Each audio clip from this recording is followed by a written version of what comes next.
आप फरमाते मेरा नस्ब जाके सदीके अकबर नाल मिलदा है, और सदीक ने मैं उन्हां दी वजह नाल मैं सादिक हां। ते अमीर माविया दा भी बाई अजब नु मिसाल नहीं है, इनके अंदर भी इख्तलाफ है। और कुंडे अगर बनाने तो साले सवाब करना इमाम जाफर सादिक दा या 15 रजब नु आप दा विसाल है या 15 शवाल नु। ओ अमीर माविया दे बुक्स दे अंदर कुंडे बनांदे ने, असी नौकर हैं अमीर माविया दे भी, असी कमी अमीर अब्दुल्ला बिन मुबारक को पूछा गया, सवाल किया गया अमीर माविया दे मुतल्लिक अमीर माविया अफजल है या उमर बिन अब्दुल अजीज अफजल है। अब्दुल्ला बिन मुबारक का रंग सुर्ख हो गया, आप जलाल अंदर आ गए, आपने फतवा जारी फरमाया।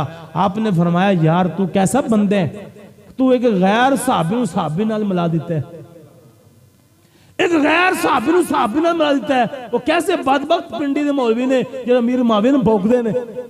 अमीर माविया दा फतवा कौन दे रहे हैं? अब्दुल्ला बिन मुबारक इमाम आज़म अबू हनीफा दा शागिर्द फरमांदे ने मैं तुहानूं दसना अमीर माविया दा मकाम किन्ना है, शान किन्नी है। तू अमीर माविया नूं एक गैर साहबी नाल उमर बिन अब्दुल अजीज नाल मिला दिता है। आपने फरमाया अमीर माविया दा इतना मुकाम है, इतनी शान है, आप जिस सवारी दे सवार होन उस सवारी दे खाक मट्टी उड़ के सवारी दे घोड़े दी या घोड़ी दी सवारी दी नक दे अंदर नाक दे दाखिल हो जावे, ओ मट्टी जो नाक दे अंदर सवारी एक जानवर दे अंदर दाखिल होगी नक दे अंदर, फरमांदे ने ओ मट्टी खाक नक दे दाखिल होने वाली उमर बिन अब्दुल अजीज अफजल दे आला है। वो मट्टी किहड़ी है? जिस सवारी उते अमीर माविया आप सवार हो गए। अमीर माविया आप कातबे वही ने, सुनिया दी जान ने। अल्लाह रब्बुल आलमीन अमल करने की तौफीक अता फरमाए। व मा अलैना इल्ला अल बलागुल मुबीन।